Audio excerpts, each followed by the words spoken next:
네, 안녕하십니까. 자샤트리입니다. 오늘 샤밧이죠. 여러분들 가정 가운데 샬롬이 임하기를 축복합니다. 오늘은 더블 포션입니다. 39번째 파라샤 후카트, 우리말로 규례라는 뜻이고요. 40번째 파라샤 발라크, 발람을 사주했던 모압 왕 발락을 말하는 거죠. 시작하기에 앞서서 토라 포션 송축을 올려드리도록 하겠습니다. 바로가타 아도나이 엘로헤이누 멜레크 하올람 아셰르 나타나누 에트 데레크 하 예슈아 베마시아의 예슈아 베나타나누 에트 토라토 바로가타 아도나이 노텐 하 토라. 온 우주의 왕이신 우리 주 하나님, 당신은 복이십니다. 그 예슈아 안에서 구원의 길을 우리에게 주시고 예슈아 하마시아께서는 또한 당신의 토라를 우리에게 주셨습니다. 복되시도다 주님이시여, 토라를 주시는 분이시여. 아멘. 네, 오늘 첫 번째 챕터는요, 토라의 좁은 의미라는 제목으로 말씀을 나누도록 하겠습니다. 네, 법과 어떤 이야기, 서사가 함께 공존하는, 이렇게 섞여 있는 그 문헌을 발견하기가 힘듭니다. 예를 들어서 함무라비 법전과 길가메스 서사지는 같은 시대 같은 문명 가운데서 탄생한 작품인데요. 이 두 개의 작품들은 하나는 법전이고 하나는 물론 이야기, 서사적 구조를 가진 그런 작품이지만 세계관이나 종교관 또 법의 측면에서 서로 영향을 주고 깊은 연관성이 있지만 이것들이 서로 다른 장르의 영역이기 때문에 문헌들이 각각 따로따로 존재를 합니다. 그러니까 한 권의 책에 있어도 그 영역이 뚜렷하게 나눠진다면 그것은 각각의 책이라고 볼 수가 있죠. 이것을 서로 조화시키고 믹스시키고 한 그런 문헌들이 없다는 얘기예요. 서로 깊은 관계가 있지만 영역과 또 그 법이 서사적인 기록이라는 측면이 이렇게 조합된 그런 작품들은 존재하지 않는다는 거예요. 따라서 예를 들면 미국 헌법 조항에서 미국 역사의 이야기를 우리가 찾을 수 없듯이 또 한국 역사 이야기에서 한국 헌법에 관한 조항을 기대할 수 없다는 것이죠. 그러나 토라는 어떻습니까? 토라는 법과 또 다양한 장르의 이야기들이 이렇게 조합된 구성으로 되어 있어요. 토라가 단순하게 말하면 법을 뜻하는 그런 용어이지만 또 토라 안에는 가르침, 또 교훈, 또 조준하다, 표적에 맞추다 이런 뜻도 있기 때문에 단지 범죄적인 명령으로서 해라, 하지 말라 등의 그런 뜻으로 그런 것으로 되어 있지 않고 이 법을 서사적인 구조, 어떤 이야기의 구조 안에서 이해할 수 있게끔 이야기가 항상 따라다닌다는 거예요.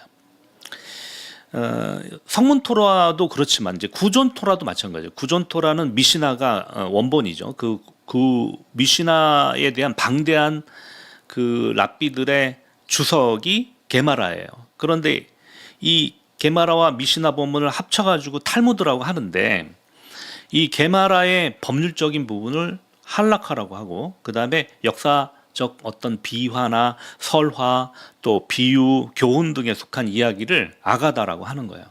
그러니까 이 게마라, 랍비들의 그 미시나에 대한 방대한 주석 안에는 법률적인 부분과 이야기를 담고 있는 서사적 구조를 담고 있는 아가다가 같이 믹스가 돼 있어요. 그래서 성문토라든 구존토라든 법은 항상 이야기가 따라다니는 그런 구조로 돼 있다. 그래서 토라는 모든 그 법이 서사적 구조와 연결되어 있다라고 말할 수가 있다는 거예요. 이건 굉장히 독특한 문학 구조고요. 이런 문헌은 토라 이외에 존재하지 않습니다. 토라에서 많은 법들이 소개될 때 이집트에서 종되었던 너희가라는 그런 표현들을 많이 발견할 수가 있어요. 이것은 앞선 그 출애굽기 서사에서 그 이야기에서 이스라엘이 이집트에서 그 노예로 억눌려 살던 그 노예의 삶을 기억나게 합니다. 이런 말을 할 때마다. 그래서 너희가 불이나 억압을 겪는 어떤 일을 경험했을 때 다른 사람들도 그런 일을 당할 수 있고, 그러니까 너희는 그 다른 사람들에게 그렇게 억압이나 압박을 하지 말아라 라는 식으로 교훈을 주면서 어떤 법을 설명해 준단 말이에요. 그러니까 그 법을 말하기 전에 법이 왜 우리 삶 가운데 그 억눌림과 강압과 그 노예 생활과 자유를 억압하는 것들을 자유롭게 해주고 그 정의와 공의를 실현해 주는지, 법이 왜 악인과 선인을 가르고 악인을 심판하고 의인을 구원하는지, 또 법이 왜 공동체를 보호하는지 그 이유와 또 하나님의 의도를 풍성하고 다양한 측면에서 그 이야기가 알게 해준다는 거예요. 에덴 동산의 이야기에서부터 이스라엘 조상들의 이야기, 그리고 왕, 선지자, 제사장들의 그 이야기들 속에 하나님의 법이 잘 설명되어 있습니다.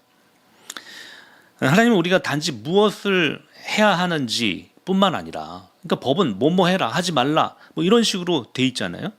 그것뿐만 아니라 왜 그것을 해야 되는지 이해하기를 원하신다는 거예요. 그래서 거기에 이야기 구조를 덧붙이는 거예요. 단순히 우리가 순종하는 것에 그치지 않고 그 역사에서 나타난 교훈, 또 우리 조상들의 경험, 우리 백성들의 이야기를 성찰하고 내면화시키기를 원하신다는 거죠. 그래서 그 이야기는 우리가 어디에서 왔는지, 또 그 길에서 무엇을 배웠는지를 알려주기 때문에 중요한 것입니다. 그래서 토라를 단지 법전으로만 이해한다는 것은 그 토라에 대한 좁은 의견이다라고 얘기할 수 있어요. 다시 말하면 토라의 좁은 의미란 그 법을 위한 풍성한 서사들, 역사적 내용과 사람들 사이에서 생겨난 그 이야기의 의미와 배경들을 무시한 채 법만 언급했을 때, 법적인 것만 언급했을 때 그것을 좁은 의견이라고 하는 거예요. 그러니까 예를 들어서 과일 전체가 토라라고 한다면 법만 우리가 말하는 것은 과일의 껍질만 먹는 결과가 돼요. 법은 과일의 껍질처럼 알맹이, 생명의 본질을 보호해주는 역할을 하지만 그 껍질만 먹는다고 해서 과일을 먹는다라고 얘기하진 않죠. 알맹이도 함께 먹어야 과일을 먹었다고 말할 수 있기 때문에 그 법과 그 법에 항상 따라다니는 그 이야기의 구조를 함께 이해하고 그 의미를 우리가 이해를 해야 토라를 이해할 수 있다라고 말한다는 거예요. 그러면 여러분, 토라에서 그 서사적 부분, 그 이야기의 구조들이 전부 어떤 내용들입니까? 간단하게 말하면 결국 이스라엘 역사예요. 그렇지 않습니까? 이스라엘 조상들의 얘기, 그 조상들이 땅을 차지하는 얘기, 결국 메시아를 받아들이는 이야기, 이런 이스라엘 역사에 관한 얘기, 이스라엘 역사를 빼놓고 토라를 언급할 수가 없어요. 이게 서사적 구조의 메인 스토리예요. 이스라엘 역사가.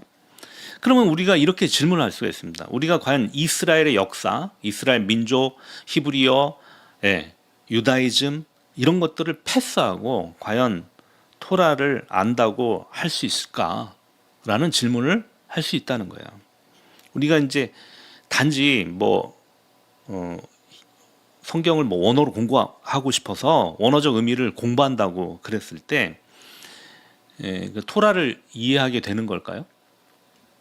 그것은 과일의 껍질만 열심히 먹는 행위가 될 뿐입니다. 기독교인들이면서 이스라엘 국가를 저주하고 유대인들을 비난하면서 요즘 그 이스라엘과 또 그 아랍 이란과의 전쟁 때문에 그 전쟁을 멈추지 않는 이스라엘의 태도를 보고 이스라엘을 많이 비난하죠. 심지어 기독교인들이 더 이스라엘을 비난하는 경우를 제가 많이 봤습니다. 이것은 큰 역사적 오류예요. 성경적 오류를 겪고 있는 것입니다. 기독교이면서 이스라엘 국가를 저주하고 유대인을 비난하면서 어떻게 하나님 나라, 또 구원, 제사장, 선지자, 공동체, 심판에 대하여, 또 방언, 예언에 대하여, 사랑 이런 것들에 대해서 어떻게 다 이해를 할 수 있을까요? 그것은 불가능합니다. 이스라엘을 패스하고 토라를 이해한다는 것은 불가능해요. 처음에도 말씀드렸지만 이런 접근은 서사적 구조가 없이, 이야기의 내용이 없이 하나님의 법을 좁은 의미로만 받아들이는 태도입니다. 여러분, 토라는 곧 예수아이십니다. 할렐루야. 그렇죠? 따라서 이야기가 없는 법은 마치 이스라엘과 관계없는 예수를 말하고 있는 것과 같아요. 이게 무슨 뜻인지 잘 생각해 보셔야 됩니다. 이스라엘이 없는 예수와는 존재하지 않습니다. 여기까지가 이제 첫 번째 챕터고요. 두 번째 챕터는요, 이해를 넘어선 규례라는 제목으로 말씀을 나누도록 하겠습니다. 토라의 좁은 의미에서도 토라를 법률적으로 네 가지 용어로 분리해서 정의할 수 있는데요. 첫 번째는 미시파팀이라는 용어입니다. 미시파팀은 우리말로 법도라고 번역되어 있어요. 이것은 이성적으로 납득이 가능한 도덕적, 사회적 법들을 말하는 거예요. 그렇죠. 예를 들면 도둑질하지 말라, 이런 것들이죠. 그 다음에 이제 미츠보트라는 용어가 있습니다. 미츠보트 하면은 이것은 계명 또는 명령으로 번역되어 있는데요. 이것은 뭐뭐 해라, 뭐뭐 하지 마라 등의 직접적인 의무, 명령, 십계명 조항들이 여기에 해당되는 거예요. 그러니까 미츠보트는 미시파팀에 이렇게 포함될 수 있습니다. 그리고 에도트라는 용어가 있어요. 법도 증거라고 번역되어 있는 용어인데요. 하나님의 역사와 계약을 상징하고 또 기념하는 법, 예를 들면 절기나 안식일 같은 것들을 언급할 때 에도트라는 용어를 씁니다. 그리고 이제 오늘 파라샤의 제목이 후카트잖아요. 근데 후카트는 연계형이에요. 그래서 규례, 못못의 규례라고 번역할 수 있는 단어인데 이것의 기본형이 호크라는 단어입니다. 호크가 규례 또는 율례로 번역되어 있습니다. 이게 굉장히 오늘 우리가 다뤄야 될 단어인데, 이 호크는 인간의 이성을 초월한 하나님의 주권적인 명령을 말하는 거예요. 이유를 발견하기가 굉장히 어려운 규례들을 말하는 겁니다. 호크. 이것의 복수형이 후킴입니다. 후킴. 자, 이 네 가지 미스팟, 또 미츠보트, 에도트, 호크가 토라를 좁은 의미에서 분류했을 때 법률적인 용어들이라는 거죠. 자, 민수기 19장 1절에서 2절 말씀을 보도록 하겠습니다. 하심께서 모세와 아론에게 말씀하여 이르시니라. 이것은 하심께서 명령한 율법의 규례이다. 내가 이르노니 이스라엘 자손에게 말하여 그들이 점도 없고 흠도 없고 결코 멍에를 맨 적이 없는 붉은 암송아지를 내게 끌어오게 하고. 대표적인 후카트의 예가, 호크의 예가 바로 파라이두마, 붉은 암송아지에 관한 명령입니다. 그러니까 이 명령은요, 이성적으로 이 명령을 이해할 수가 없어요. 하나님의 주권이 포함된 그 이유를 발견하기 어려운 명령에 속하는 거예요. 이것을 호크라고 그래요. 정결 예식에 관한 법들이 주로 이 후카트에 속하거든요. 자, 우리가 앞에서 타스리아, 메조라라는 파샤시에서도 이렇게 살펴봤지만 이것은 그 부정한 법에 대한 정결 예식에 관한 내용들이었잖아요. 그것을 어떻게 정결케 하는지 그 의식에 관한 내용들이었는데, 사실 그 이유가 이렇게 다양하게 복잡한 절차로 정결 예식이 있어요. 그렇지만 그 이유가 왜 이렇게 해야 되는지, 그런 요소들이 어떤 효과를 나타내는지에 대한 설명이 되어 있질 않습니다. 예를 들어서 고기를 우유에 삶지 말라라는 전통이 있어요, 유대인들에게. 또 그 우유에 그 염소 새끼를 삶는 장면이 토라에 설명이 되죠. 그랬을 때 그게 왜 그렇게 삶아야 되지 말아야 되는지에 대한 정확한 이유가 나오질 않아요.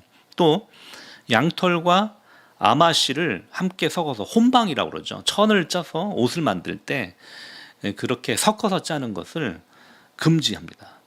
이런 것들을 호크, 후킴, 규례들이라고 말하는데 그 이유가 자세히 설명되어 있지 않습니다.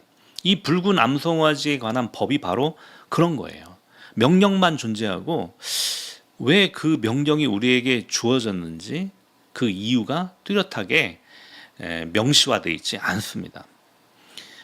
붉은 암송아지를 준비할 때 그 송아지는 흠이 없고 멍에를 매본 적이 없어야 됩니다. 그런데 왜 그런지 설명이 없어요. 제사장은 그것을 진영 밖에서 불사르고 또 백향목, 우슬초, 홍색씨를 함께 섞어가지고 그 송아지의 고기, 내장, 똥, 심지어 피까지 싹 다 태워버립니다. 그런데 이 세 가지 재료, 백향목, 우슬초, 홍색씨를 왜 같이 거기에다가 넣고 태우는지 그 이유를 설명하지 않습니다. 그리고 거기에서 이제 재가 나오잖아요. 이 재에다가 물을 섞는데 반드시 물은 흐르는 물, 이것을 우리는 생수라고 합니다. 생수와 섞어서 죽은 자로 인해 부정해진 사람, 그렇죠. 우리 출애굽기 때 또는 레위기 때 그 부정한 그 시체를 만지면 죽은 자를 만졌을 때 부정해진다라는 법이 있었잖아요. 뭐 죽은 자로 인해서 부정한 자 시체를 만지거나, 이 시체는 뭐 사람 시체가 될 수도 있고 동물 시체도 될 수 있습니다. 또 거기에 닿는 사람을 정결하게 하는 물로 사용이 됩니다. 부정을 입은 사람은 셋째 날과 일곱째 날에 이 잿물을 몸에 뿌려야 되고요. 우슬초를 사용해서 뿌립니다. 일곱째 날에 물을 뿌린 후 자기 옷을 빨고 물로 몸을 씻으면 그날 저녁에 바로 정결해진다라고 규정이 돼 있어요. 여기서 특이한 점은 정결하게 하는 재를 만드는 사람, 그리고 소를 태우는 사람, 물을 준비하고 재료들을 준비하고 이 재를 만드는 사람은 오히려 부정해져요. 그런데 그 재를 물에 탄 것으로 뿌림을 받은 사람은 정결해진다는 거예요. 굉장히 어떤 역설이 있죠. 그러니까 이성적으로 참 이해하기가 힘들어요. 이 규례에 대한 것들이. 그러니까 정결하게 하는 것이 동시에 부정해지면서 부정한 것들은 그 정결한 것에 의해서 정결해진다는 거예요. 역설입니다. 그러나 왜 그런지 설명이 없어요. 그런데 여러분 잘 생각해 보십시오. 동물이나 사람의 시체를 만지면 진짜 위생적으로 또 의학적으로 어떤 위험도를 측정할 수 있을 만큼 더러워지나요? 오염되지나요? 몸이? 사실 아닙니다. 결코 그렇게 되지 않습니다. 뭐 죽은 사체를 잠깐 만진다 그래서 뭐 병에 걸리거나 뭐 갑자기 뭐 염증이 생기거나 그러지 않는다는 거예요. 붉은 암송아지재를 섞은 물을 또 뿌리고 옷을 빨면 그 시체 만진 몸이 수치상으로 월등하게 정결해집니까? 깨끗해집니까? 그것도 아니라는 거예요. 그러니까 여기에는 어떤 이해를 초월한 문제가 있다는 거죠. 자, 호킴, 규례들, 이런 것들은 인간의 이성으로 완전히 설명할 수 없는 하나님의 주권적인 명령을 말하는 거예요. 랍비 라쉬는 붉은 암송아지 규례를 사탄과 열방이, 이방 나라 사람들이 이스라엘을 조롱하며 이 명령의 이유가 무엇이냐고 묻는 대표적인 율례이다라고 말했습니다. 그러니까 이방 사람들이 봤을 때 유대인들이 이 붉은 암송아지 규례를 지키는 것에 대해서 이상한 시선으로 본다는 거예요. 그리고 심지어 전도서 7장 23절에서 솔로몬이 이렇게 얘기를 해요. 내가 지혜롭게 되리라 하였으나 그것이 내게서 멀도다. 그러니까 토라를 읽으면서 내가 지혜롭게 되지만 어떤 부분에서는 막히는 게 있다는 거예요. 잘 이해가 안 되는 부분이 있다는 거예요. 그걸 어떤 정말 고통 가운데 심령을 표현한 글이죠. 이러한 고백을 랍비들은 솔로몬이 이 붉은 암송아지에 대한 신비를 잘 이해하지 못한 솔로몬의 그 마음을 표현한 것이다 라고 말합니다. 랍비 요하난 벤자키라는 사람이 있어요. 이 사람이 이제 어떤 우화를 제자들에게 들어요. 어떤 로마인이 이 붉은 암송아지 규례가 굉장히 이상하고 너희들은 참 이상한 법을 지키는 거라고 조롱했어요. 그때 랍비는 그 로마인에게 사람들이 악한 영에 사로잡힐 수 있다고 생각하느냐 이렇게 반문을 해요. 그렇게 질문을 했다고 그래요. 로마인이 충분히 그럴 수 있다라고 대답을 합니다. 요하나는 그런 상황에서 너희가 무엇을 할 수 있느냐, 악한 영에 사로잡힌 사람에게 무엇을 할 수 있지라고 질문을 했습니다. 그 로마인은 우리 같으면 주술을 행합니다. 불을 붙이고 연기를 피우고 그 영향을 받은 사람에게 물을 뿌리면 그 영이 달아납니다. 이렇게 대답했다고 그래요. 고대의 많은 문화권에서는 이 귀신 들림과 이 주술적 축기 행위가 성행했던 때였죠. 그러자 이제 요하난 벤자키가 바로 이 붉은 암송아지 의식도 이 부정한 영에 사로잡힌 사람을 위한 일종의 축기의 형태이다라고 대답을 해줬어요.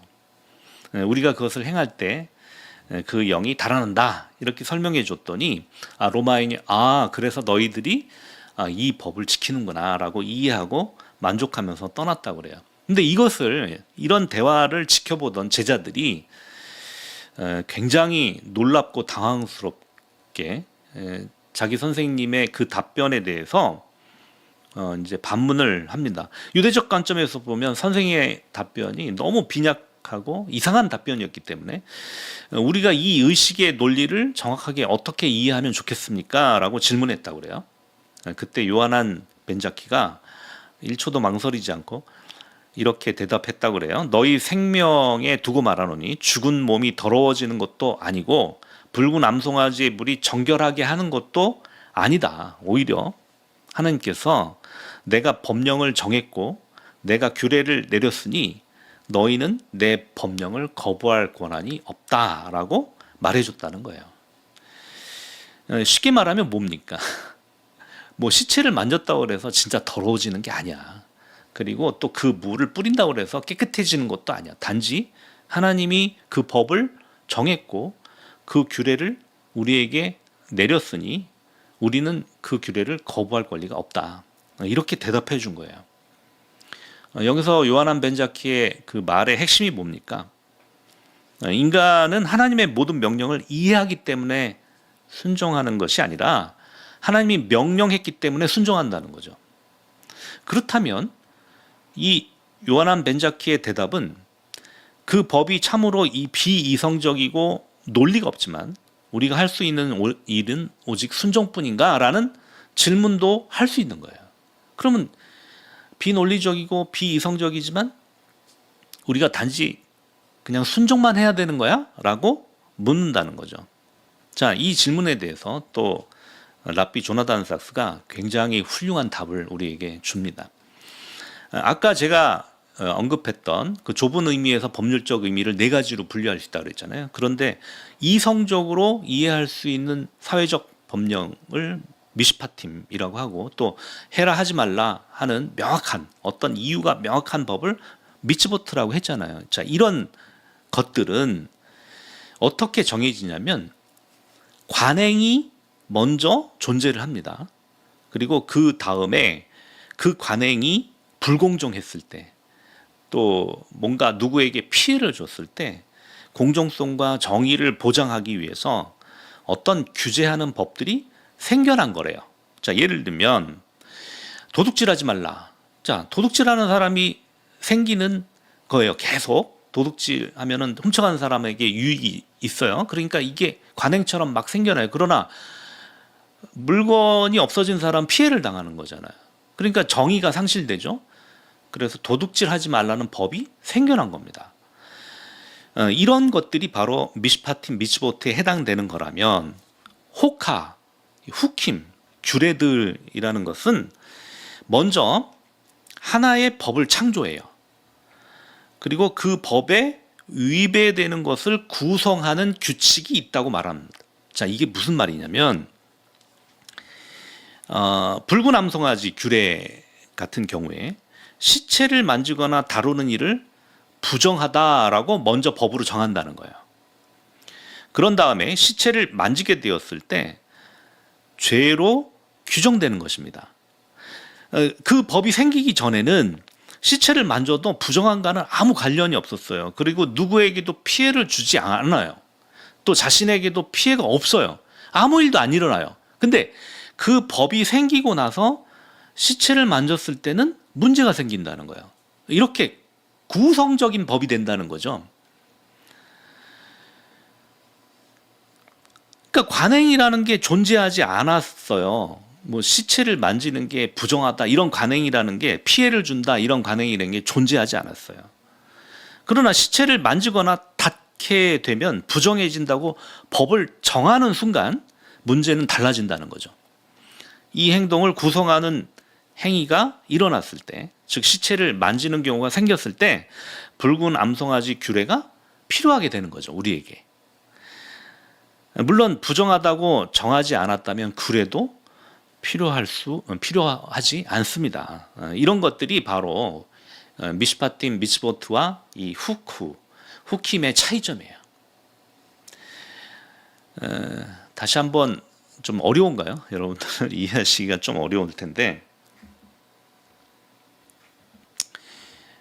우리 삶 가운데 어떤 피해를 주는, 정의가 상실되는 문제들이 있어요. 그런 관행들이 있을 때 우리는 법을 보통 만든다는 거죠. 하나님이 그런 우리의 삶 가운데 정의와 공의를 위해서 법을 만들어 주십니다. 이런 것들이 미슈파팀이나 미츠봇이라고 한다면, 후크는 즉 규례는 어떤 거냐면 법을 일단 만들어요, 하나님이. 그런데 그 법이 만들어지기 전에는 우리의 관행들이 없어요.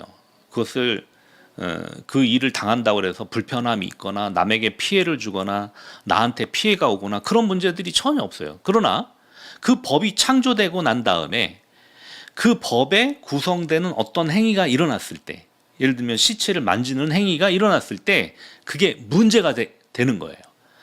법이 없었을 때는 그 시체를 만지는 행위가 문제가 되지 않았었단 말이에요. 그런데 법이 만들어지고 난 다음에는 그 법에서 구성되는 그 행위가 문제가 되고 죄가 된다는 거죠. 이렇게 순서가 바뀌는 거예요. 그랬을 때 그것의 정결에 관한 법이 효력으로 작동을 하게 되는 것입니다. 따라서 토라의 좁은 의미로서의 법의 성격이라는 것은요, 우리의 잘못된 관행을 정의와 공정으로 이끌어내기 위해서 법이 필요해지는 분명한 이유가 있는 명령도 있지만, 또 반대로 어떤 법을 먼저 정해놓고 그 법에 위반되는 행위가 구성될 수도 있다라는 것입니다. 이게 이제 토라의 법의 성격이에요. 그때는 왜 그 법이 필요한지조차도 모릅니다. 이런 구성적인 법은. 그것은 기나긴 시간, 또 토라의 서사를 통해서 서서히 밝혀지는 문제이기 때문에 그렇습니다. 이 아두마, 파라는 암소라는 뜻이고, 그 다음에 아두마는 붉은이라는 뜻인데 아다마에서 온 단어예요. 이 붉은 암소에 대한 규례가 그런 종류의 법이에요. 그러니까 오늘 이 규례에 대한 시간적 배경, 오늘 이 파라샤의 시간적 배경이 광야 40년째 되는 해이거든요. 그러나 여러분, 시체를 만졌을 때 부정하다고 만든 그 명령된 그 규칙, 법이 뭔지 만들어진다고 그랬잖아요. 그 규칙과 이 파라마 아두마 규례는 만으로 38년 전에 이스라엘이 시나이산에 도착해서 한 해 동안 머무르면서 토라의 세부적인 규정들을 레위기를 통해서 배울 때 이미 받았던 거예요. 그런데 그때는 언급하지 않았는데 이 법이 무슨 법인지 몰랐기 때문에. 그런데 38년 반 이상이 지난 다음에 40년째 되는 해에 이 법을 언급하게 되는 겁니다. 그러니까 이 규례들에 관한 법들의 성격은 뭐냐면, 그 당시에는 이유를 몰라요. 그러나 이제 많은 세월이 지나고 그 토라의 서사적 구조 안에서 천천히 이 비밀들을 깨달아 간다는 거예요. 예. 그래서 이 필자인 모세조차도 이 40년 가까이 지난 다음에 이 붉은 암송아지에 관한 법을 언급하게 된 것입니다. 첫 번째 챕터에서 우리가 토라 안에서의 법들은 토라 안에서의 이 서사적 이야기들과 결합해서 그 법이 필요한 이유를 설명해주고 그 법이 어떻게 우리의 삶에 작동하는지 자세히 설명해 준다고 말씀드렸잖아요. 파라이두마도 마찬가지입니다. 사람이 동물 사체든 사람의 시체든 그 죽은 것과 접촉하는 행위는 잘 생각해 보십시오. 죽음에 접속하는 상징적인 행위로 간주된다는 거예요, 여러분. 이걸 서서히 깨달은 거예요. 그 말씀을 받을 때는 몰랐지만 잘 생각해 보십시오. 우리가 그 에너지라는 게 있잖아요. 죽은 사람은 에너지가 제로예요. 근데 우리가 산 사람하고 있을 때 에너지가 충돌하고 또 상승 효과를 일으켜요. 물론 안 맞는 사람하고는 다운되겠지만, 근데 죽은 사람하고 이 에너지가 결합하면 우리가 제로가 될 가능성이 있습니다. 그러니까 죽은 사람과 접촉하는 행위는 죽음에 접속하는 것을 상징하는 거예요. 그런 행위로 간주된다는 거예요. 그러나 여러분, 토라가 지속적으로 강조하는 가치가 뭡니까? 부활, 구원, 영생에 관한 거라는 거죠. 하나님께서 이 파라이두마의 규례를 주신 목적이 이 죽음에 접촉한 사람, 즉 시체를 만짐으로써 죽음에 가까워진 사람을 구원하고 정결케 하는 규례라는 거예요. 그것을 이제 늦게 깨달은 거죠. 우리가 부활과 생명에 참여하는 자들로서 영생에 대해 정반대쪽에서 일하는 죽음의 경계를 넘지 말아라. 그러니까 시체를 만짐으로 인해서 그 죽은 자와 한 몸이 되지 말아라 하는 교훈을 주기 위해서 바로 이 파라아두마의 규례를 주신 거라는 거죠. 제가 방금 전에도 말씀드렸지만 토라는 질병이 생기면 그것을 치료하는 법이 주어지기도 하지만 어떤 질병이 생기기 전에 치료법을 먼저 주시는 경우도 있다는 거예요. 자, 이게 토라의 성격이라는 거죠. 할렐루야. 하나님이 이렇게 양방향으로 토라가 우리에게 정말 우리 삶 속에서 필요하도록 주셨다는 거예요. 그러니까 어떤 질병이 생겨야만 그 치료법으로 하나님의 법을 주신 게 아니라 법을 먼저 만들어 놓고 나중에 그 질병이 생길 것을 대비하는 그런 차원에서도 하나님이 우리에게 법을 주셨다는 거죠. 그러니까 지금 우리에게 당장 죽음에 이르지는 않았어요. 죽음에 이르지 않은 어떤 사람에게 그 사람이 가장 현실적으로 또 강력하게 죽음을 느낄 수 있는 그 어떤 시체에 접속돼 있다면, 죽음에 접속돼 있다면 그 접속되는 순간 영적으로 그 사람도 죽음의 상태라고 간주할 수 있기 때문에 그 죽음의 반대편에서 일하는 영원한 생명을 얻는 어떤 치료법이 주어질 수 있다. 그게 붉은 암송아지 법이다라고 말하고 있는 거예요. 자, 그러면 왜 이 붉은 암송아지 법이 이 죽음과 정반대에서 일하는 어떤 치료법일까? 그것을 이제 랍비들이 막 연구를 하고 또 우리에게 가르쳐 줍니다. 먼저 이 붉은 암송아지가 상징하는 것은 가장 원초적인 생명을 나타낸다고 그래요. 왜 그러냐면 첫 번째, 동물은 죽음에 대한 의식이 없기 때문에 동물이 죽어서 희생된다고 해서 그것이 동물에게 죽음을 경험하게 되는 게 아니라는 거예요. 그래서 동물을 희생시키는 거예요. 사람을 희생시키지 않고. 그러나 사람은 죽음에 대해서 생각을 하죠. 사람이 어느 정도냐면 생각만으로도 죽을 수 있습니다. 제가 뭐 잘은 기억이 안 나지만 그 어떤 사람이 단두대에 목을 내놓고 있었대요. 그런데 그 단두대가 그 목으로 내려오지 않고 내려가는 소리만 듣고 그 사람이 죽었다고 그래요. 실제로 일어나는 사건이에요. 이게 실험적으로 가능하다는 거죠. 그러니까 사람이 죽음에 대한 생각, 그다음에 죽음을 강력하게 상징하는 어떤 시체에 접속하는 순간 죽음에 더 가까워질 수 있어요. 이게 사람의 특성이에요. 그러나 동물은 생각해 보세요. 우리 집에 기르는 강아지나 고양이가 죽음에 대해서 생각하겠습니까? 그리고 죽음이라는 게 뭔지 이해를 못 하는 거예요. 이 동물이란 존재 자체가. 그래서 이 붉은 암송아지 규레가 갖고 있는 첫 번째 그것이 왜 원초적으로 생명을 나타내느냐? 동물이 죽음에 대한 의식이 없는 이 동물이 희생되기 때문에 그렇다는 거예요. 무슨 말인지 이해가 되십니까? 두 번째는 그 암송아지가 붉다는 거예요. 붉은색은 피를 상징하죠. 언제나 토라에서 붉은색은 피를 상징합니다.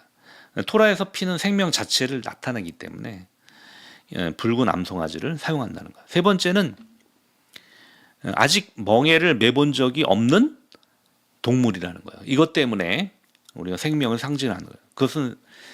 그것의 생명은 아직 길들여지지 않고 제한되지 않았다는 거죠. 이것은 가장 원초적인 형태의 생명이라고 말할 수 있기 때문에 이 붉은 암송아지가 사용되는 거예요. 자, 암송아지는 이제 죽음을 당하고 불태워져서 재가 됩니다. 재가 되는 것은 죽음을 가능한 한 극적으로 행위화한 거예요. 그렇죠. 자, 이 죽지만 동물은 죽었다는 의식을 하지 못한다고 그랬죠. 그래서 생명을 뜻하는 거예요. 왜냐하면 이제 어떤 생명이 재가 되는 것만큼 죽음을 의미하는 행위가 없어요. 그래서 죽음을 가장 극단적으로 행위화시킨 게 재로 만드는 거거든요. 태워서. 여기에는 역설이 있는 거예요.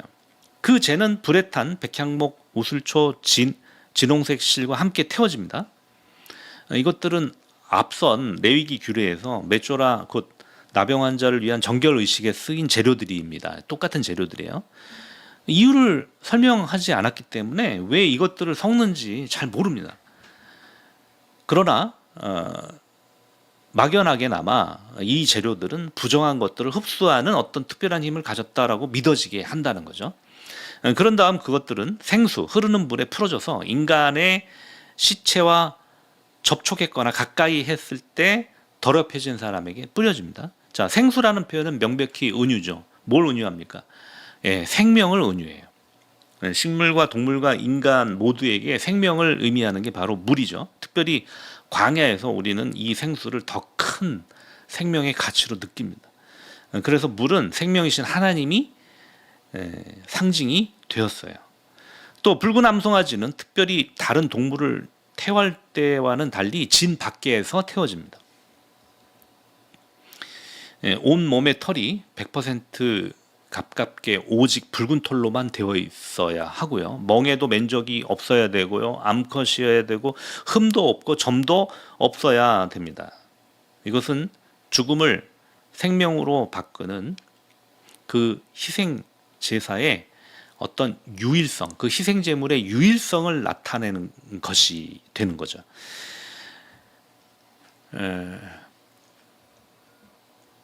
뭔가가 희생돼서 생명을 살리는 것이 유일한 것이라면 그것은 굉장히 중요한 사인이 될 수밖에 없죠. 유대교에서 요즘 뭐 이스라엘의 그 유다이즘을 하는 사람들, 그 유대교에 있는 사람들이 이 붉은 암송아지에 대한 소식들을 계속 짧은 소식들을 올려요. 유대교에서도 이 붉은 암송아지 출현이 굉장히 중요하다고 그래요. 메시아가 오시는 사인으로 보기 때문에 그렇습니다. 역사적으로 9번의 붉은 암송아지가 발견됐고 마이모니데스는 10번째 붉은 암소는 왕이신 메시아께서 오셔서 그것을 준비하신다라고 말합니다. 그가 나타날 때 비로소 이 10번째 붉은 암송아지가 드러나게 될 것이다. 이렇게 말한다고 그래요. 또 유대교에서 메시아는 예루살렘의 제3성전을 건축할 인물이라고 보고 있는데요. 하지만 현재 이 성전이 있던 자리는 물론이고 모든 유대인들은 BC AD 70년 성전 파괴가 될 때 시체와 접촉한 부정한 상태가 지금도 여전히 유지되고 있다는 거예요.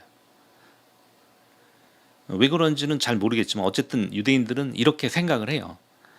성전이 파괴될 때와 그때 시체와 접촉된 부정한 상태, 성전 터뿐만 아니라 유대인들 전체가 시체를 만진 부정한 상태라고 규정한다는 거예요.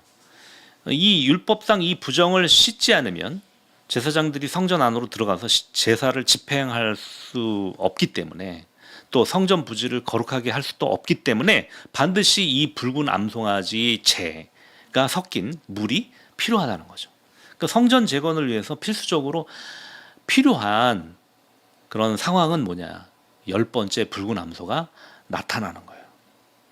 따라서 이 완벽한 붉은 암송아지가 태어났다는 것은요, 성전을 다시 지을 수 있는 어떤 법적 자격, 조건, 시점이 마련되었다라는 것을 뜻하기 때문에 유대교에서는 어쩌면 가장 미래에 오는 일들 중에 가장 중요한 문제라는 거죠. 여러분, 이 말을 듣는 순간 이 메시아닉 관점에서 보면 이 붉은 암송아지는 누구를 상징하겠습니까, 여러분? 네, 바로 예수와를 상징하죠.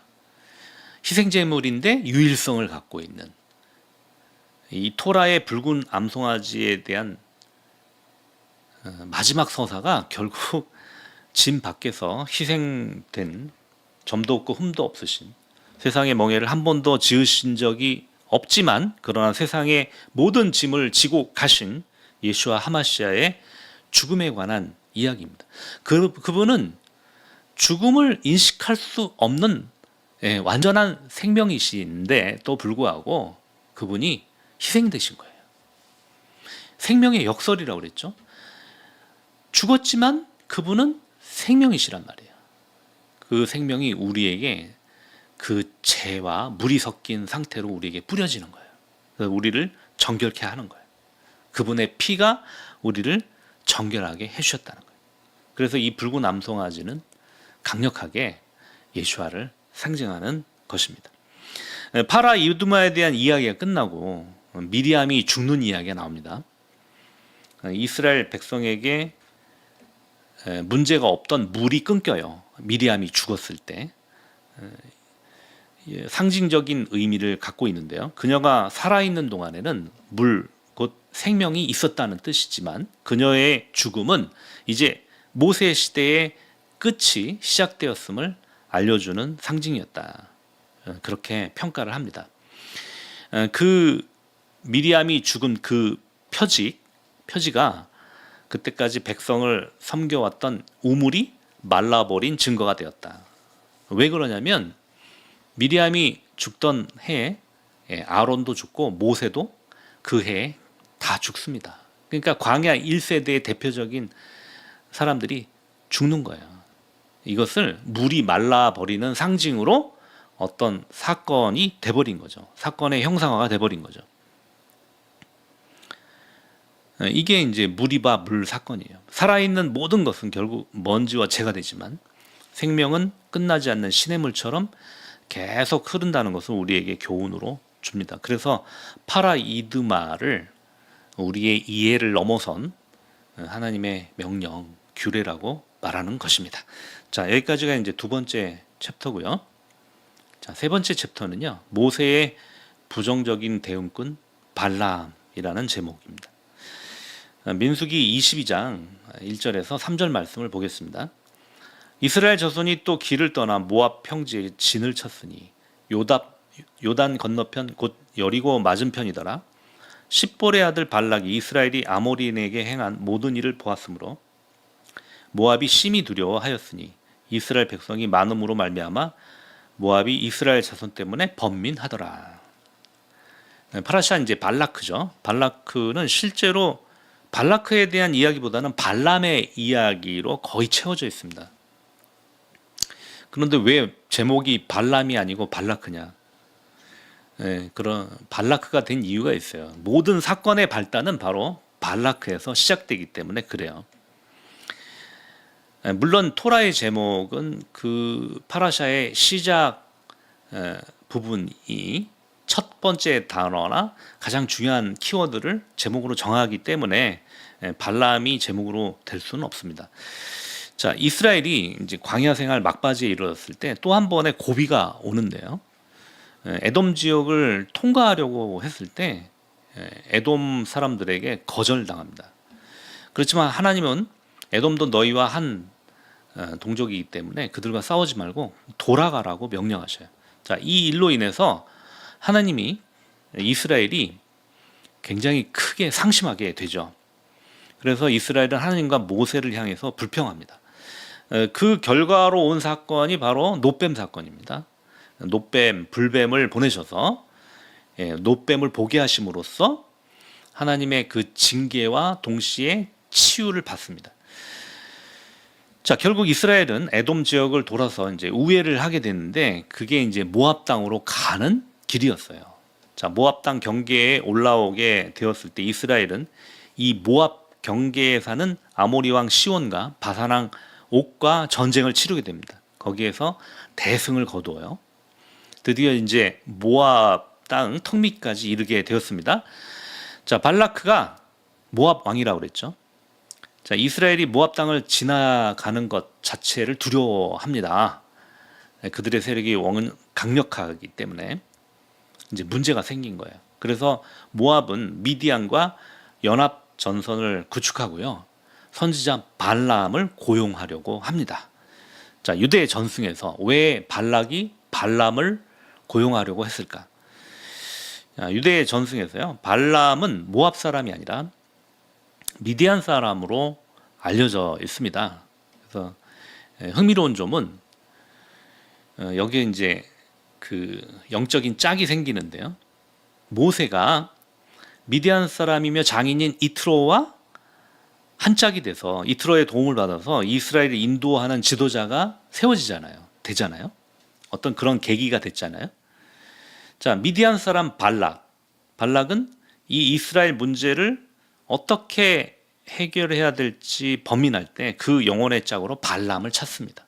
다시 말해서 모세가 미디안 사람 이트로와 연합한 것처럼 모세에 대응되는 선지자 발람은 누구와 연합을 해요?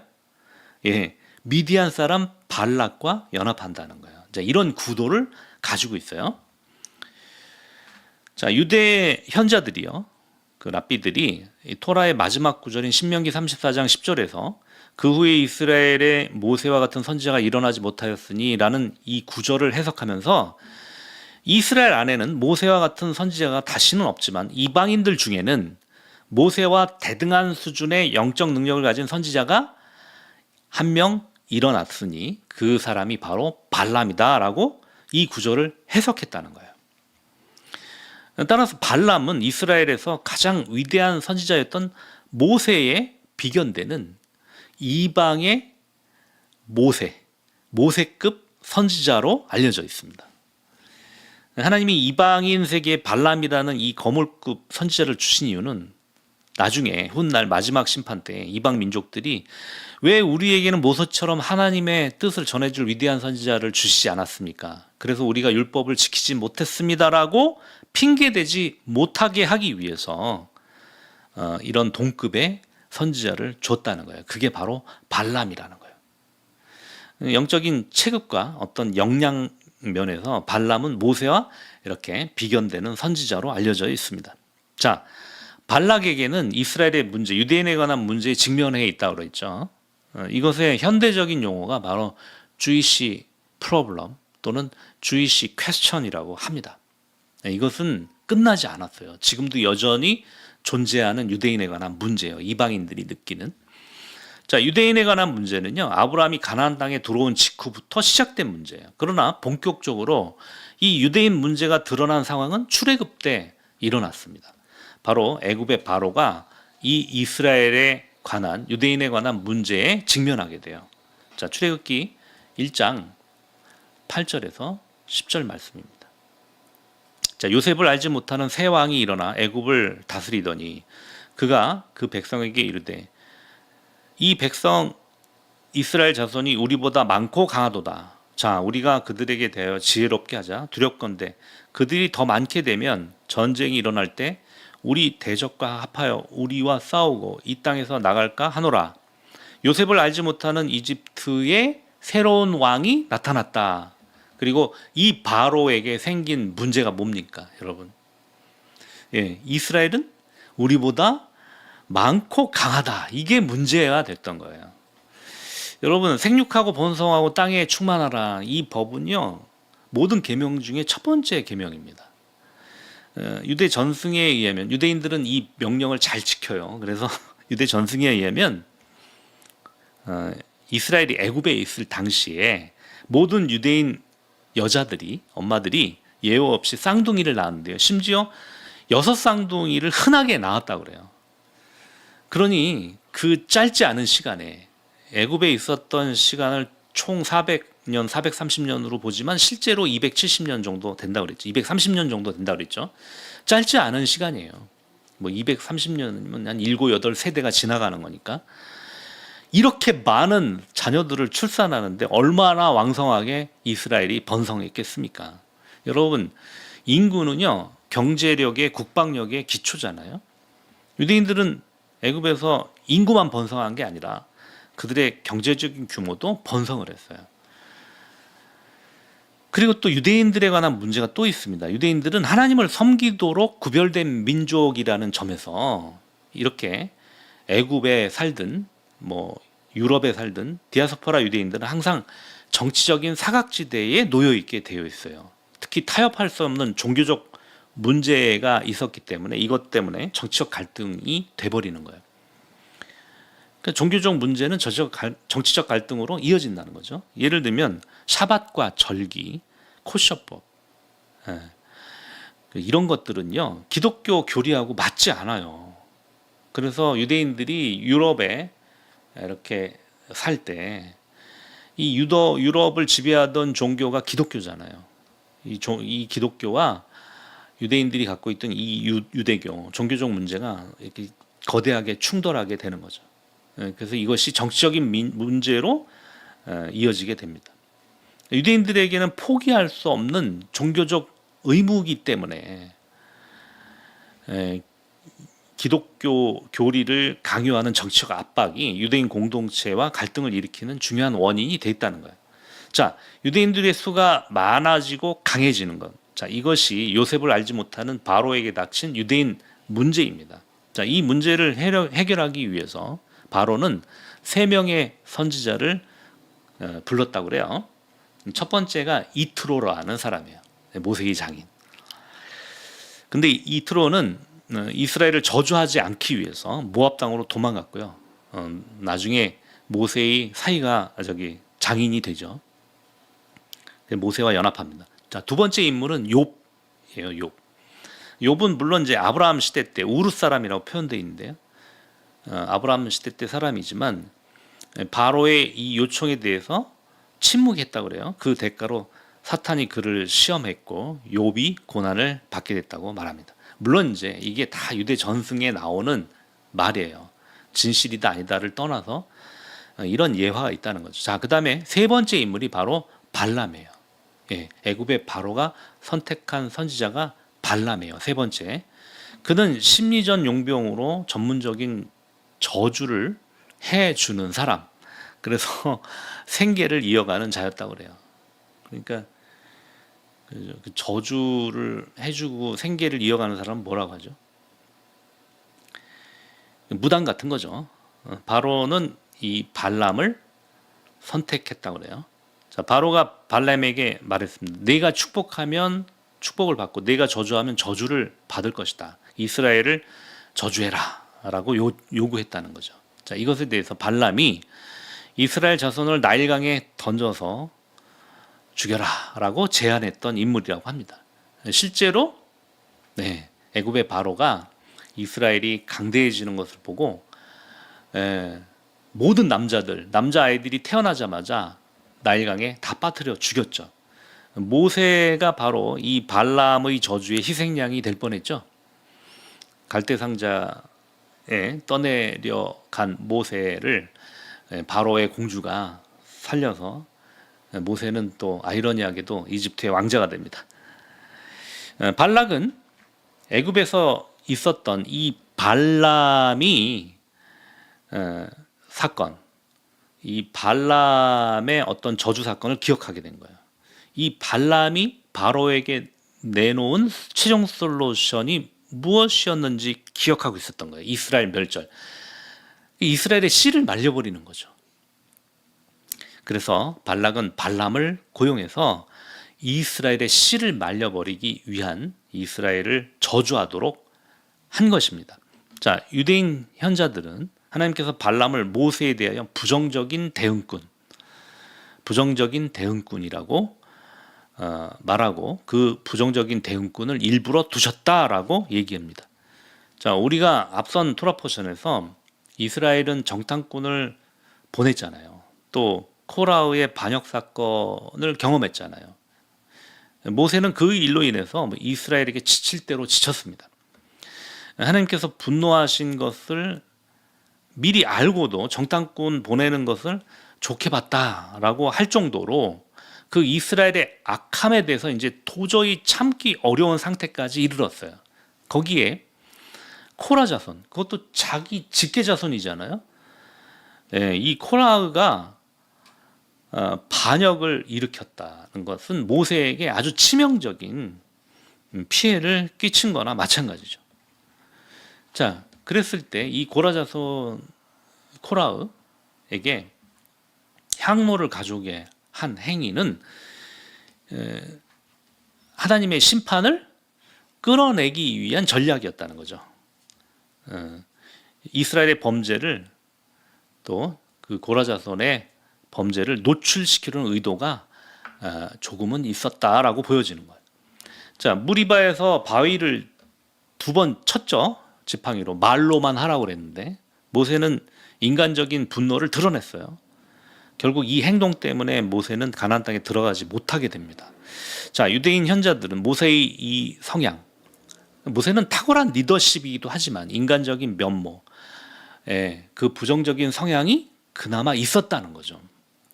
뭐 어쩔 수가 없어요. 여러분들 같으면 안 그러겠습니까?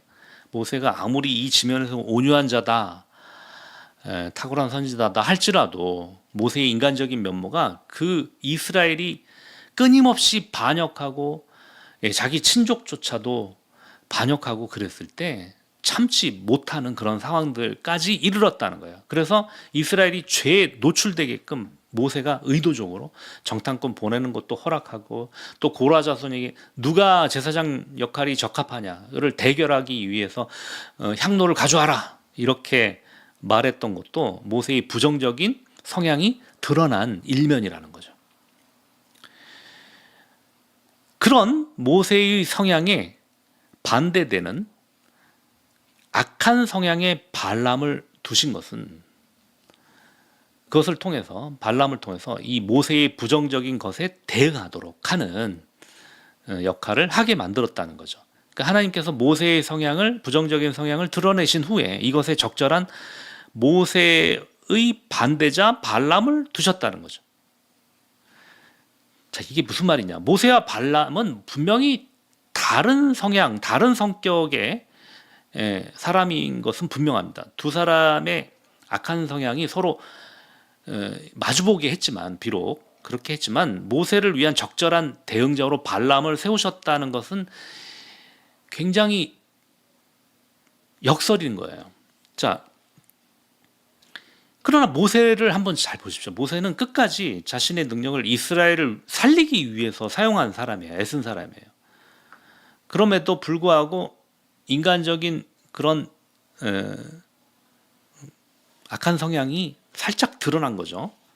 그러니까 그거와 그 악한 성향과 비슷한 발람. 그러나 발람은 왜 세워졌냐면 그 모세, 원래는 그 이스라엘을 희생하기 위한 사람으로 쓰여졌던 모세와 정반대편에서 일하는 이스라엘을 저주하기 위해서 일하는 발람을 대응 파트너로 하나님께서 세우신 이유에는 2가지 이유가 있다는 거예요. 이중적인 이유가 있다는 거죠. 그렇다면 모세에게 하나님이 이렇게 배치해 둠으로써 원하셨던 건 뭘까요? 이스라엘을 향한 애증의 마음을 접어라. 그리고 끝까지 희생하라 라는 말이에요.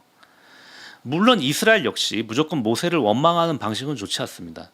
모세가 명령했을 때 우리가 이런 문제가 있는데 당신은 이걸 어떻게 생각합니까? 당신이 우리에게 이런 명령을 했는데 우리가 그 명령을 어떻게 이해합니까? 이런 식으로 이제 질문하고 답하면서 그 갈등들을 해결해 나가야 돼요. 리더십과의 갈등들을. 그렇지만 이스라엘도 그런 태도를 취하지 못했다는 거예요. 모세는 이스라엘 궁극적으로 사랑했어요. 그러나 그가 또한 한 인간으로서 흔들리고 연약할 때가 있다는 거죠. 그의 숨겨진 악한 성향이 이스라엘의 징계를 원하게 된 것입니다. 이런 이중적인 모세의 리더십에 적절하게 대응시키기 위해서 그 부정적인 성향을 갖고 있는 발람을 대응시켰을 뿐만 아니라 모세가 또 그런 발람을 보고 마음을 돌이켜 그의 마음 가운데 조금이라도 남아있는 이스라엘에 대한 저주의 마음을 완화시키도록 없애버리도록 그렇게 대응권을 세우신 것입니다. 자, 독성을 독으로 치료하는 것과 마찬가지죠. 백신이 바로 그런 거죠. 백신의 역할은 바이러스를 미리 춤티시켜서 바이러스를 이기게 하는 방식이죠. 바로 이것이 하나님께서 모세에게 부정적인 대응꾼 발람을 보내신 이유입니다. 자, 이제 마지막 챕터입니다. 발람의 죄. 우리가 이제 발람의 죄를 교회 어떤 설교나 강의들을 통해서 들어볼 때 많은 오해들이 좀 있어요. 이것을 굉장히 세밀하고 면밀하게 관찰하고 그 말씀을 파고 들어가야 이 발람의 죄가 무엇인지 정확하게 이해할 수 있어요. 그런데 이제 제가 볼 때는 좀 수박 겉핥기식으로 발람의 죄를 정의하는 것 같아요. 자, 민수기 22장 7절에서 10절 말씀을 보도록 하겠습니다. 모압 장로들과 미디안 장로들이 손에 복채를 가지고 떠나 발람에게 이르러 발락의 말을 그에게 전하매 발람이 그들에게 이르되 이 밤에 여기서 유숙하라. 하심께서 내게 이르시는 대로 너희에게 대답하리라. 모압 귀족들이 발람에게서 유숙하니라. 하나님이 발람에게 임하여 말씀하시되 너와 함께 있는 이 사람들이 누구냐? 발람이 하나님께 아뢰되 모압 왕 십볼의 아들 발락이 내게 보낸 자들이니이다. 이르기를 보라, 애굽에서 나온 민족이 지면에 덮였으니 이제 와서 나를 위하여 그들을 저주하라. 내가 혹 그들을 쳐서 몰아낼 수 있으리다 하나이다. 하나님이 발락이 이르되 너는 그들과 함께 가지 말고 그 백성들을 저주하지도 말라. 그들은 복을 받은 자들이니라. 발람은 선지자로서 하나님께서 이스라엘과 함께 하신다는 것을 알고 있었어요. 그럼에도 불구하고 모압 왕 발락이 자신에게 이스라엘을 저주하도록 사주하기 위해서 보낸 그 자들을 즉각적으로 물리치지 않고 하나님의 뜻을 여쭙는 장면입니다. 이것 자체가 발람에게 안 좋은 의도가 있다는 것을 우리는 알 수가 있습니다. 발람은 전에 그 애굽의 바로가 스카웃을 해서 이스라엘을 저주했던 일이 있었잖아요. 그런 경험이 있던 자였기 때문에 하나님께서 그 일을 또 한 번 허락하실 수 있다고 생각을 했을 거예요. 자, 이스라엘의 계속된 반역과 불평 불만은 모세뿐만 아니라 하나님께로 향하고 있었고 하나님의 분노를 만들어내고 있는 상황이라고 봤기 때문에 어느 정도 이스라엘을 저주하는 일이 가능하다고 본 거죠. 이건 발람의 생각이에요. 자, 발람이 이제 하나님과 소통하는 능력은 아주 대단하고 탁월했다고 그래요. 이게 뭐 유대 전승에도 그렇게 기록되어 있습니다. 하나님께서 분노하시는 순간에 틈을 타서 이스라엘을 저주하기 위해 이 모압의 사신들을 즉각적으로 물리치지 않고 자기 집에 유숙하게 만들었다는 거예요. 자, 시편에서 하나님의 인자하심은 영원하시도다. 그리고 하나님은 이스라엘을 위해서 쉬지 않고 일하시는 분이시다. 이런 표현들이 있죠. 그러니 하나님께서 이 이스라엘을 향해서 분노하신다면 그 분노의 시간이 얼마나 짧겠습니까? 뭐 0.00001초? 아니 그거보다 더 훨씬 몇만 배, 몇십만 배 짧은 시간일 겁니다. 하나님이 분노하는 시간은 이스라엘에 대해서. 근데 발람은 그 틈을 놓치지 않는 영적 감각이 있었대요. 비록 아주 짧은 시간이지만 하나님께서 그렇게 이스라엘을 향해서 분노하실 때 마음이 살짝 떠나가는 그 0.000000001초 그 사이에 빈틈을 파고 들어가서 발람이 이스라엘을 저주하려는 계획을 가지고 있었다는 거죠. 그만큼 발람은 이 영적인 민감함과 통찰력이 매우 탁월했던 사람이라고 그래요. 자, 그런데 본문을 한번 보세요. 예, 본문을 보시면 그러나 하나님께서는 너는 그들과 함께 가지 말고, 마지막 절이죠. 예, 12절. 그 백성을 저주하지 또 말고 그들은 복을 받은 자들이니. 그래서 발락의 그 1차 시도는 실패하게 됩니다. 예, 왜 그러냐면 이제 발람이 이 말을 듣고 이제 가기를 거부하잖아요. 자, 그리고 나서 이제 두 번째 사신들을 발락이 또 보내죠. 더 높은 고관들과 더 좋은 스카웃 제안을 합니다. 복채를 들고 갔다고 그래요. 자, 발람은 또 하나님께 여쭙죠. 언뜻 보면 이것이 선지자적인 태도라고 이해할 수 있지만 실제로는 그렇지 않습니다. 하나님의 마음을 뻔히 알고도 다시 물어봐요. 내가 가도 좋은가? 자, 발락의 이 제안을 따라서 내가 가도 좋습니까? 라고 묻는다는 거죠. 이것 자체가 발락의 제안을 받아들이고 싶은 마음이 드러나 있는 것입니다. 자, 민수기 22장 16절 20절입니다. 20절 말씀입니다. 그냥 16절이 아니고, 밤에 하나님이 발람에게 임하여 이르시되 그 사람이 너를 부르러 왔거든 일어나 그들과 함께 가라. 그러나 내가 네게 이르는 말만 준행할지니라. 자, 하나님께서 그들과 함께 가라고 이번에는 이렇게 명령하십니다. 첫 번째는 가지 말라고 하셨고, 두 번째는 그들과 함께 가라고 말하셔요. 그러나 내가 네게 이르는 말만 준행하다 하라라고 말씀하십니다. 자, 처음에는 그들과 함께 가지 말라고 하고, 두 번째는 그들과 함께 가라고 해요. 자, 이것을 읽는 독자들이 좀 혼란스럽겠죠. 자, 이제 그들을 이제 따라서 이제 발람이 떠나게 됩니다. 그랬을 때 발람에게 이 말하는 나귀와 하나님의 사자를 통해서 교훈하시죠. 이 발람이 그들을 따라서 그 발락의 사신들을 따라서 떠난 것에 대해서 하나님이 분노를 표출하셔요. 자, 하나님의 첫 번째 말씀은 그들과 가지 말라는 것이었고, 또 이스라엘 백성들을 저주하지 말라. 그들은 축복받은 사람들이다 라고 말씀하신 거였던 거고요. 자, 두 번째 말씀은 그들과 함께 가라. 함께 가지만 그들이 설령 너가 축복의 말을 한다 할지라도 내가 네 입에 넣어준 말이 아니면 하지 말아라. 이렇게 당부를 하십니다. 발람이 그들을 따라 나섰을 때 하나님이 분노하신 진짜 이유는 뭐냐면, 따라 나선 것 때문이 아니라, 그들과 함께 갔을 때 그들에게 이스라엘을 저주하지 말고 하나님이 내 입술에 담아준 말만 할 것이다 라고 그들에게 말하지 않았던 것에 대해서 분노하셨다고 그래요. 무슨 말이냐? 그러니까 이 사신들의 목적은 뭐예요? 발람을 데려다가 이스라엘을 저주하는 게 목적이잖아요. 그런데 발람이 따라간다는 것은 그것에 어느 정도 동의하는 것으로 착각할 수 있잖아요. 후에 이제 얼마 있다가 이제 발락을 또 만나겠죠. 그랬을 때도 발람이 자기를 위해서 왔다고 착각할 수 있잖아요. 발람 역시 그런 가능성을 두고 그들을 따라갔기 때문에 하나님이 당부한 것, 이스라엘을 저주하지 말라, 그리고 내가 입술에 넣어준 말만 해라 라는 것을 그들에게 말하지 않은 것, 미리 말하지 않은 것에 대해서 분노하셨다는 거예요.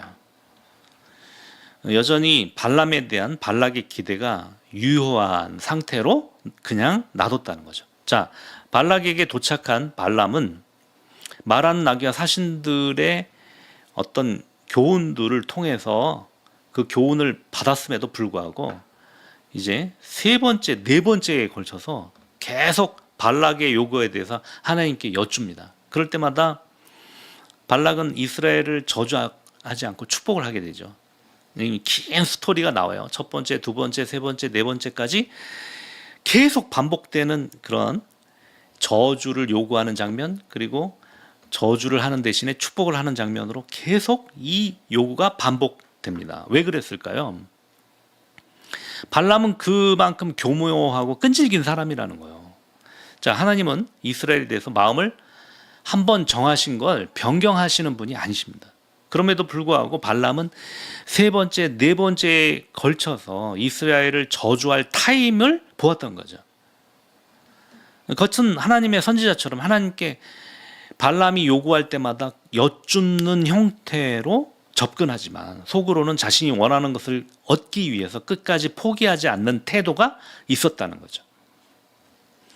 유대 전승에 의하면 오늘 파라샤 마지막 부분에 나오는 이야기, 부올의 음행 사건도 이것을 사주한 것이 바로 발람으로 알려져 있습니다.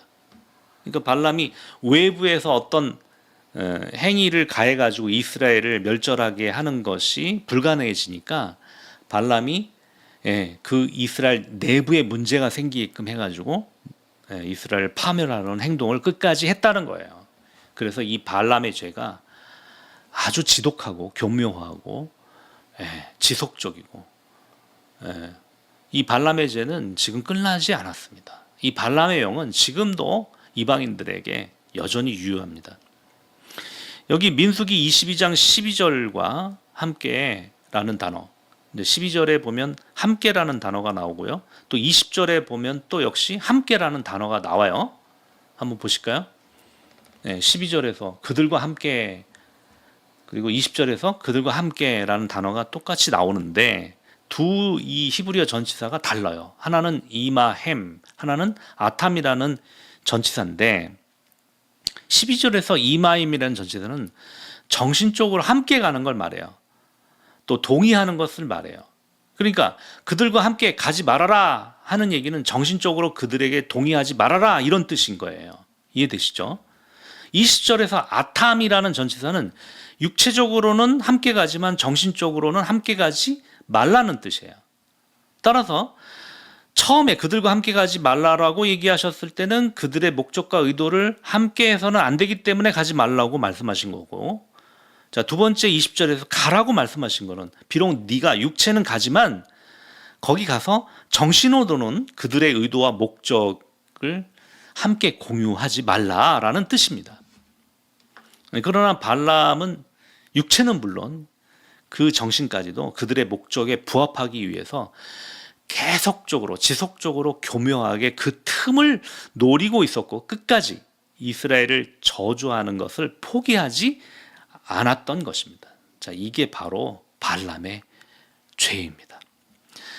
여러분, 마지막 때에 세상 나라들이 발락과 발람의 영에 사로잡혀 이스라엘을 치러 올라온다고 성경은 말씀합니다.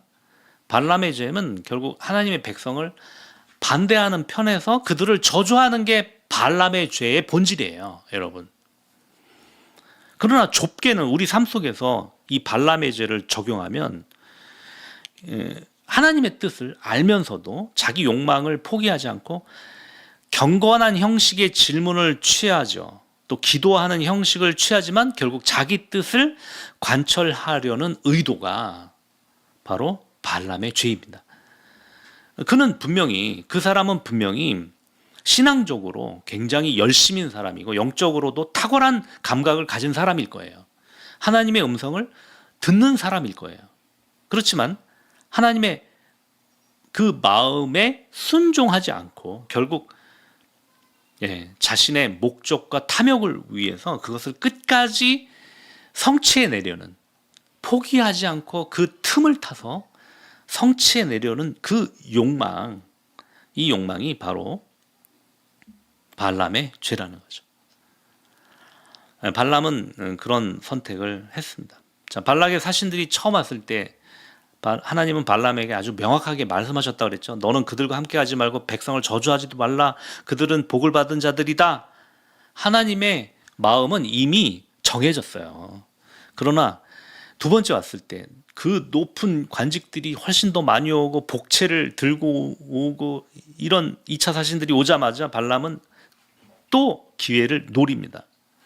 그래서 하나님의 뜻을 내가 알아보고 너희들에게 말하겠다. 자, 여기에는 굉장히 의도가 깔려 있죠. 하나님의 뜻을 구하는 경건한 기도가 아니라 이미 정해진 그 하나님의 뜻을 내 욕망에 맞춰 바꿔보려는 교묘한 시도였다는 거죠.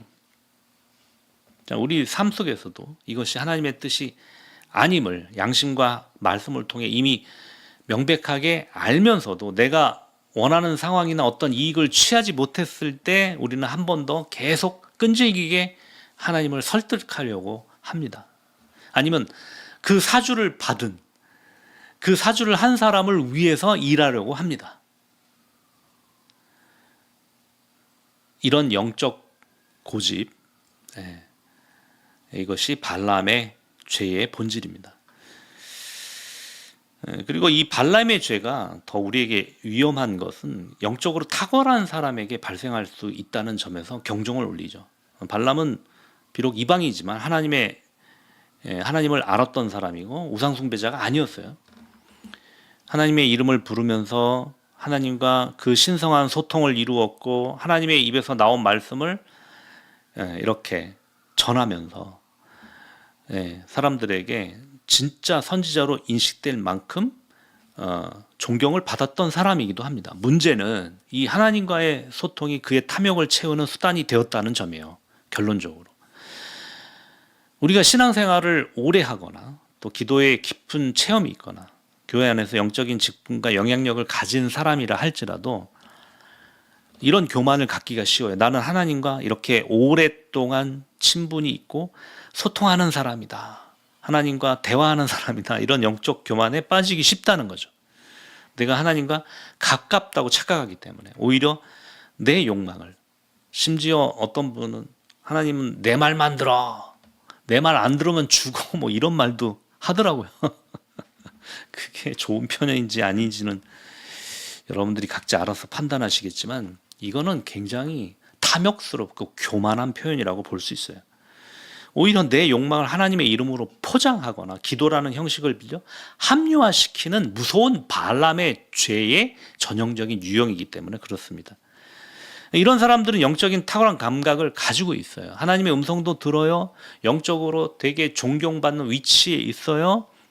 그렇지만 결정적으로 그는 언약적인 친밀함과 순종의 마음은 부족하다는 거죠. 그래서 하나님의 마음을 이해하려는 능력이 결국 없는 것입니다. 하나님께서는 이 자신의 탐욕을 위해서 하나님의 이름을 마음대로 갖다 쓰는 이 발람과 같은 사람들을 중대한 범죄자로 보십니다. 이런 것들이 바로 좁은 의미의 발람의 죄입니다.